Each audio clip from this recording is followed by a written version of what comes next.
Hello and welcome to Timeless with Julie Hartman. I'm Julie Hartman, and it is great, as always, to be with you. We're continuing with a part 2 episode of a part 1 episode that we did yesterday, where I was talking about my hypothesis about the state of America right now and the state of Western civilization right now. And I made the argument using a Venn diagram, which is the Julie Hartman version of the Venn diagram and not the Kamala Harris version of Venn diagrams, though we know from our dear Shanzi that our vice president does love her some Venn diagrams. Speaking of which, hello to Sean in the producer's dungeon. What's up, Shanzi? What's up, Jules? Well, what's up is that we're doing part 2, and you guys are going to love this. I have videos today from the Nixon-Kennedy 1960 presidential debate. In yesterday's episode, I argued, if we can just summarize by putting up the Venn diagram, that right now, the state of American political life is in a bit of a civilizational moment where right now, our battle is really not anymore right versus left, Democrat versus Republican. It's civilizational versus anti-civilizational values. And using this Venn diagram that I designed, I argue that if you go back to the 1950s, we see that, generally speaking, the left and the right debated about truly left versus right things, like abortion, like unionization. But there was a core center of civilizational, or what I call American values, that both, generally speaking, those on the left and those on the right shared. Love of country, bourgeoisie values, a strong focus on the nuclear family, a strong defense of freedom of speech and freedom of religion. If you went up to the average Democrat, for instance, in the 1950s and said, hey, do you believe that there are only two genders? Most of them would say yes. But now, and this is all my argument, I came up with this Venn diagram. Now we're in a different moment where, by my judgment, if we can go to the 2020s, those values that were once in the center, broadly speaking, shared by both political parties, have now moved to the right. In my judgment, Donald Trump right now isn't so much defending conservatism or republicanism anymore. He is defending American civilizational values. And let's look at a clip just to remind ourselves of this. And we can see this in the way that Donald Trump is campaigning. You notice he's not talking about conservatism. He's talking about defending America. Again, we played this yesterday, but here's a recent clip of him at a rally. They want to take away my freedom because I will never let them take away your freedom. It's very simple. They want to silence me because I will never let them silence you. They want you silent. And I am the only one that can save this nation because they're not coming after me, they're coming after you, and I just happen to be standing in their way, and I will never be moving.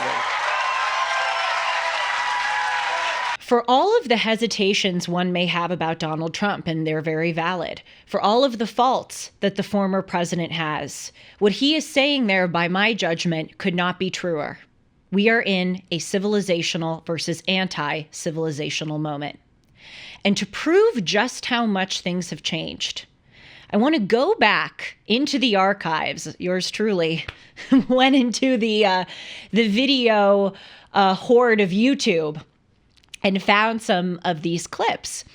I want to go back and look at just how different left-wing or Democratic candidates used to be compared to the Democrat that we have in the office now. And again, I want to make something really clear. Of course, there are crazy Republicans. Of course, in many ways, the Republican Party is not in a fantastic state. I'll be the first one to say that. But voting, I believe, and this is my case for Donald Trump this November, voting for Donald Trump this November is not about republicanism or about conservatism. It's about defending what used to be America. And so what I'm about to show you will prove that, I hope. But before we do that, I want to talk to you about something extremely important, which is that you may want to consider right now buying gold. That's right, gold. Economists warn that massive tax hikes could devastate your IRA and 401k account as the stock market braces for impact. With inflation and the rise of global uncertainty looming, as we talk about all the time on the show, it's very clear why central banks and savvy Americans are turning to gold. If you haven't had your eye on gold, I think it's time for you to make it a priority. And I urge you to consider Priority Gold. They'll help you find out how you can diversify your savings with physical gold and silver amidst this economic volatility. Call 1-800-405-GOLD or visit prioritygold.com/golden for a free gold information guide. You can also see if you qualify for free shipping and storage. Experts are agreeing right now that physical gold is truly one of the best ways to fortify your savings by attaching your money to something material. Act now to get your portfolio working while the market is golden. Call 1-800-405-GOLD to speak with a gold specialist or visit prioritygold.com/golden to learn more. That's 1-800-405-GOLD. To prove just how much the Democratic Party has changed, let's look at the opening statement in the 1960 presidential debate between John F. Kennedy and Richard Nixon. This doesn't mean that right now every Democrat is super far left or everyone who votes Democrat is super far left. I want to be careful here with what I'm arguing. But the Democratic Party has been fundamentally transformed from then to now. Fundamentally.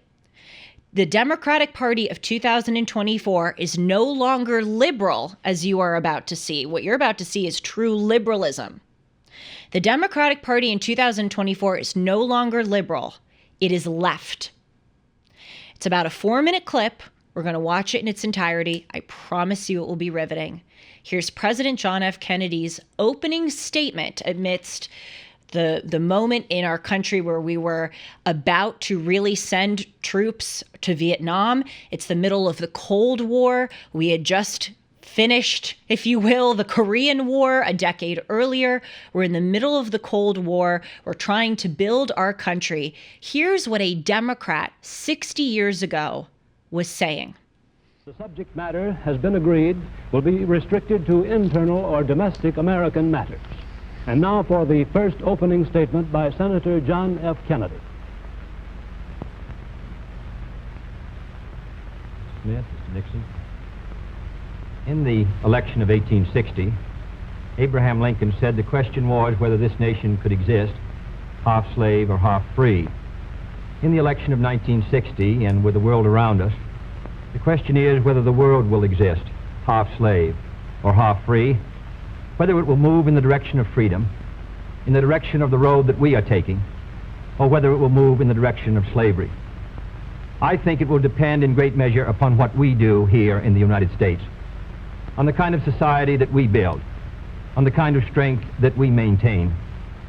We discussed tonight domestic issues, but I would not want that to be any implication to be given that this does not involve directly our struggle with Mr. Khrushchev for survival. Mr. Khrushchev is in New York, and he maintains the communist offensive throughout the world because of the productive power of the Soviet Union itself. The Chinese communists have always had a large population, but they are important and dangerous now because they are mounting a major effort within their own country. The kind of country we have here, the kind of society we have, the kind of strength we build in the United States will be the defense of freedom. If we do well here, if we meet our obligations, if we're moving ahead, then I think freedom will be secure around the world. If we fail, then freedom fails. Therefore, I think the question before the American people is, are we doing as much as we can do? Are we as strong as we should be? Are we as strong as we must be if we're going to maintain our independence? And if we're going to maintain and hold out the hand of friendship to those who look to us for assistance, to those who look to us for survival? I should make it very clear that I do not think we're doing enough, that I am not satisfied as an American with the progress that we're making. This is a great country, but I think it could be a greater country And this is a powerful country, but I think it could be a more powerful country. I'm not satisfied to have 50% of our steel mill capacity unused.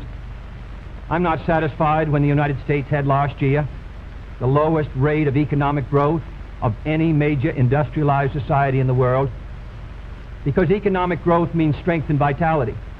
It means we're able to sustain our defenses. It means we're able to meet our commitments abroad. I'm not satisfied when we have over $9 billion worth of food, some of it rotting, even though there is a hungry world, and even though 4 million Americans wait every month for a food package from the government, which averages 5 cents a day per individual. I saw cases in West Virginia, here in the United States, where children took home part of their school lunch in order to feed their families, because I don't think we're meeting our obligations towards these Americans. I'm not satisfied when the Soviet Union is turning out twice as many scientists and engineers as we are.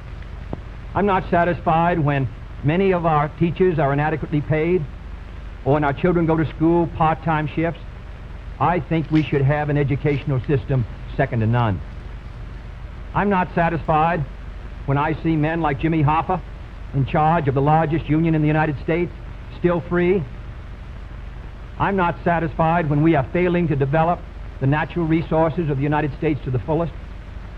Here in the United States, which developed the Tennessee Valley and which built the Grand Coulee and the other dams in the northwest United States, at the present rate of hydropower production, and that is the hallmark of an industrialized society, the Soviet Union by 1975 will be producing more power than we are.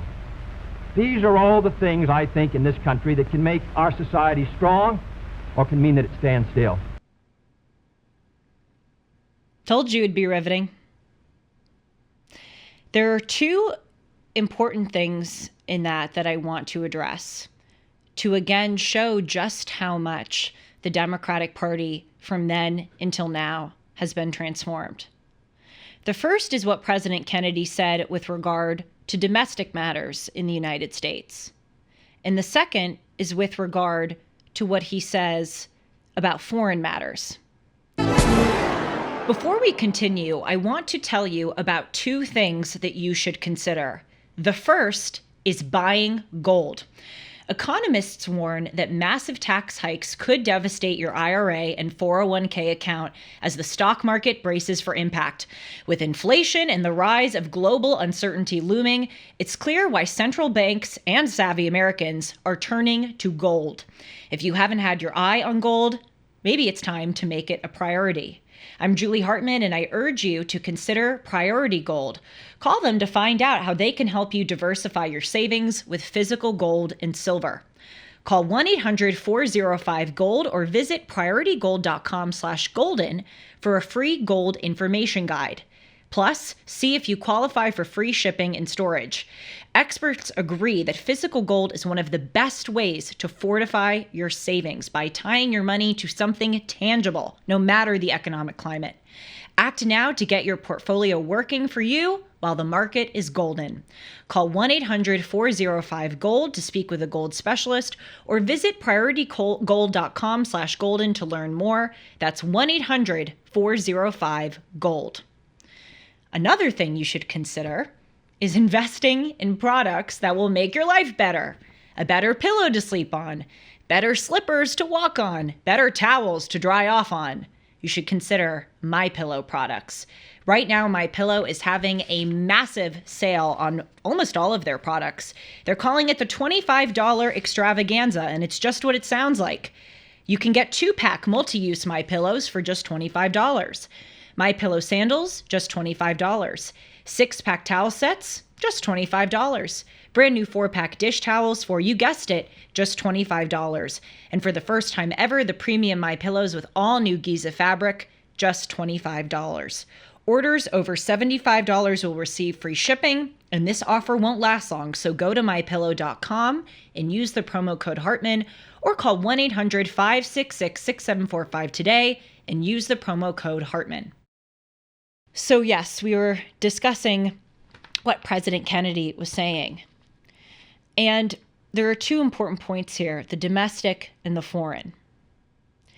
You notice what that Democrat was saying domestically that if we make ourselves right here in America, if we meet our obligations, to use his term, here, then we will be able to spread freedom abroad. I love that. We have to make ourselves sturdy here in the United States in order to fulfill our obligations globally. And you can't help but think about how different that kind of messaging is. And you notice that President Kennedy, then candidate Kennedy, went through and he talked about all of the different ways that we are not living up to what we ought to be living up to domestically. He mentioned that 50% of our steel at that time was going unused. He lamented the shortness of economic growth or lack of economic growth that we are having here in the United States. He referenced the inadequacy of people getting proper food, nutrition, and the sluggishness, if you will, of government programs. And so in that messaging, it's so different. He's saying we have to do well here. This is a great country. We have to be strong here and meet our obligations here in order to go globally and fight against the communists in the Cold War.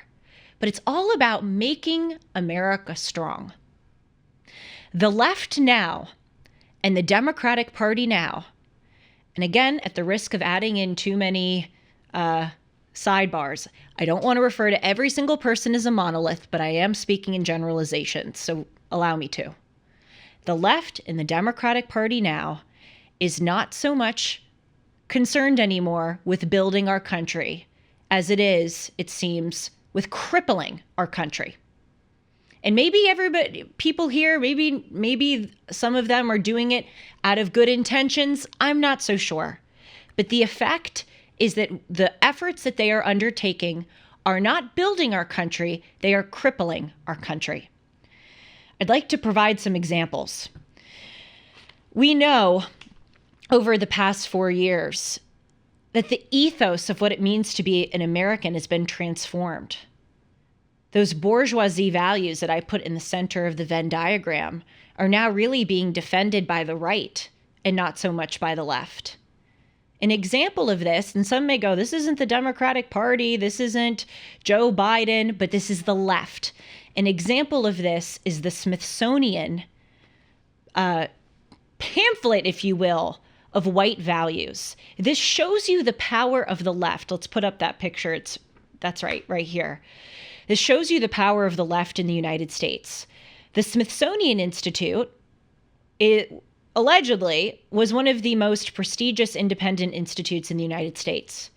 It shows you the power of the leftist political project that they, in the aftermath of the BLM riots 4 years ago, came out with something like this. That there are white values, and you look at those.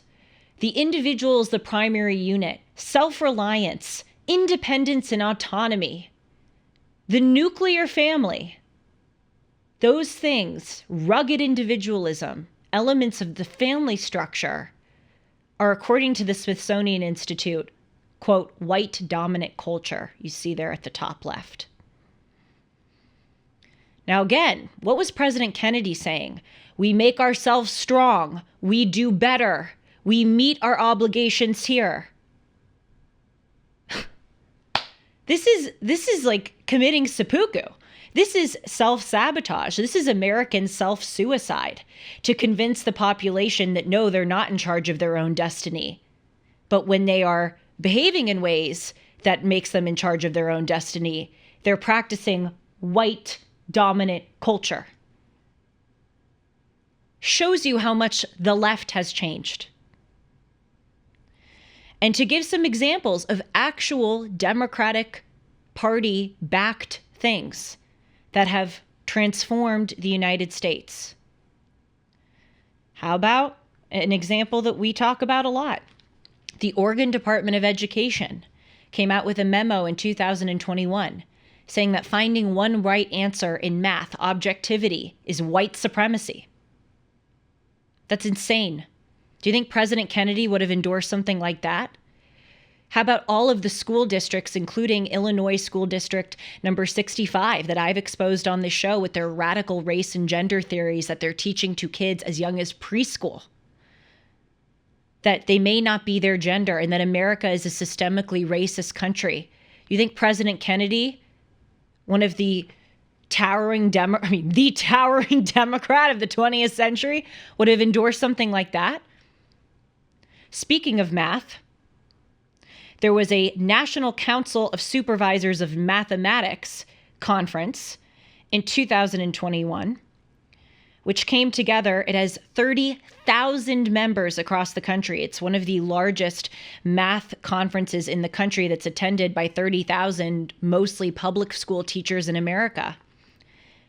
They had all of these DEI trainings for how they're going to teach our children about math.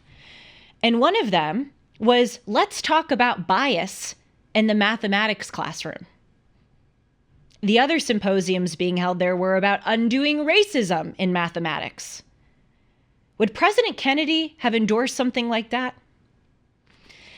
Leftism, liberalism, the Democratic Party has changed. In 2024, the Democratic Party is mostly speaking not liberal, as President Kennedy was, but left. Leftism has leached into the mainstream of the Democratic Party.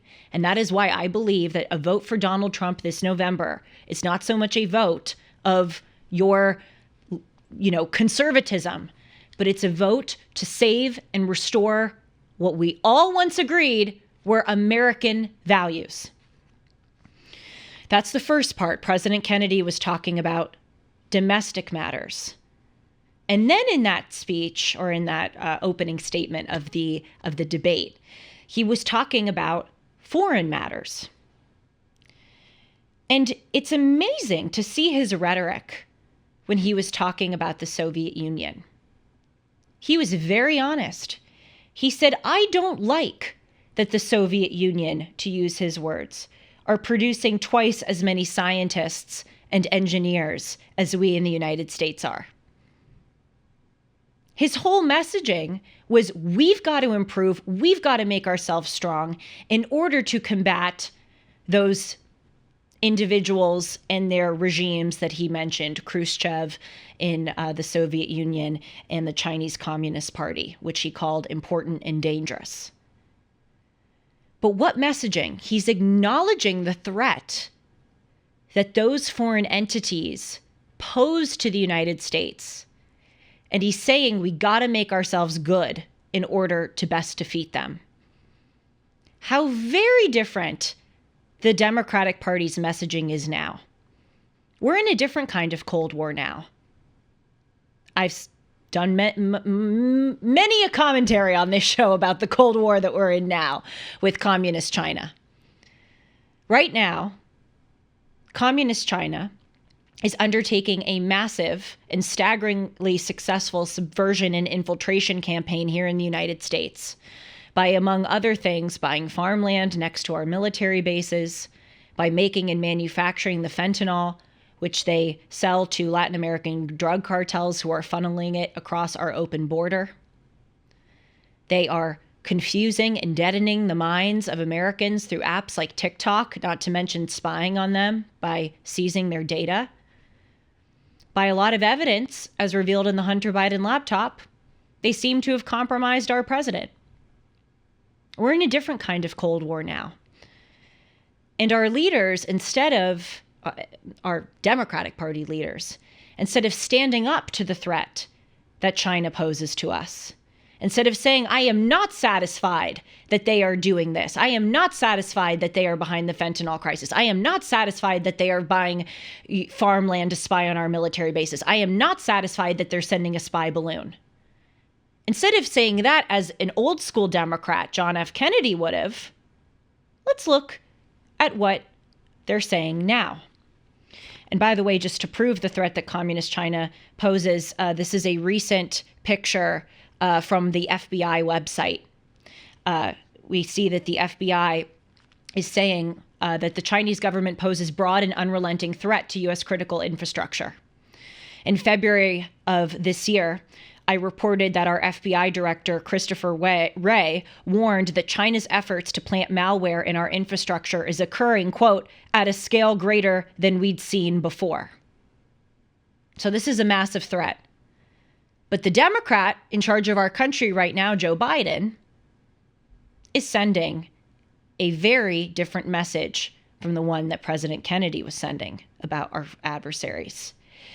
Let's go back to after the spy balloon debacle. Remember when China sent over that blimp in the beginning of 2023 over our military bases to take pictures, and then we finally shot it down off of the coast of South Carolina after 4 days? Instead of standing up to communist China, instead of saying, you do not put anything in our airspace, this is what our president said. He said, it was probably just a mistake. I think one of the things that balloon caused was not so much that it got shot down, but I don't think the leadership knew where it was and knew what was in it and knew what was going on. I think it was more embarrassing than it was intentional. And so all right, let's pause with that. He said it's more embarrassing than it was intentional. That's a great way to deal with our foreign adversaries, right? When they try to spy on us. Oh, I don't think they knew what was going on. It was just more embarrassing than intentional. Yeah, the Democratic Party's quite different. The leaders are quite different from what they were. How about the State of the Union address in 2023? This was in February of 2023, after that whole spy balloon debacle, in the midst of the fentanyl crisis, in the midst of the TikTok crisis, in the midst of the spying on our military bases crisis. Let's listen to what President Joe Biden said about China. Before I came to office, the story was about how the People's Republic of China was increasing its power and America was failing in the world. Not anymore. Today, we're in the strongest position in decades to compete with China or anyone else in the world. Anyone else in the world. Oh, it didn't end there. He continued. He went on to say that China, the country that is undertaking this campaign to try to undermine us, is a country that no one would trade places with. Face serious challenges across the world.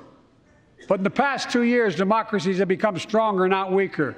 Autocracy has grown weaker, not stronger. Name me a world leader who changed places with Xi Jinping. Name me one. Name me one. Now, it's certainly true that China faces problems. They have a demographic problem. They have some economic problems because of their communist system. But a lot of leaders would trade places with Xi Jinping, because Xi Jinping, despite the denials of our president, has been massively successful at, among other things, the Belt and Road Initiative, going into other countries, industrializing those countries, getting close with those leaders, and making his way. It's a total denial of reality. President Kennedy faced up to the reality. He said the Soviet Union is churning out twice as many engineers and scientists as we are. We got to do better. President Joe Biden is gaslighting us that our biggest threat is not our biggest threat. Internationally speaking, of course. As a final, prove the point. Let's listen to what Joe Biden said before he even got into office about China. Further gaslighting. China is going to eat our lunch? Come on, man. They can't even figure out how to deal with the fact that they have this great division between the China Sea and the mountains in the west. They can't figure out how they're going to deal with the corruption that exists within the system. They're not bad folks, but guess what? They're not competition for us. As I said at the end of the episode yesterday, and you can vote for whoever you want to vote for. It's a democracy. I will defend your right to vote for Joe Biden, because that's what we do in America. But I humbly ask you to consider when you go to the ballot box this November that if you're not voting for Donald Trump, please, dear God, consider voting against the left. The Democratic Party's been transformed. The main project right now, the main effort that we all, I believe, need to undertake is defeating the left. Thank you very much.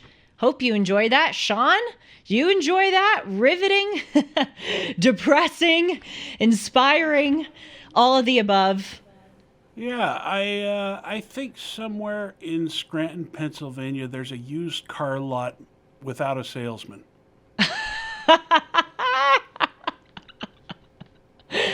That is so good. That's such a funny note to end on. Thank you all. Let me know your thoughts about this Venn diagram hypothesis I have. It's great, as always, to be with you, and I'll see you soon. Take care.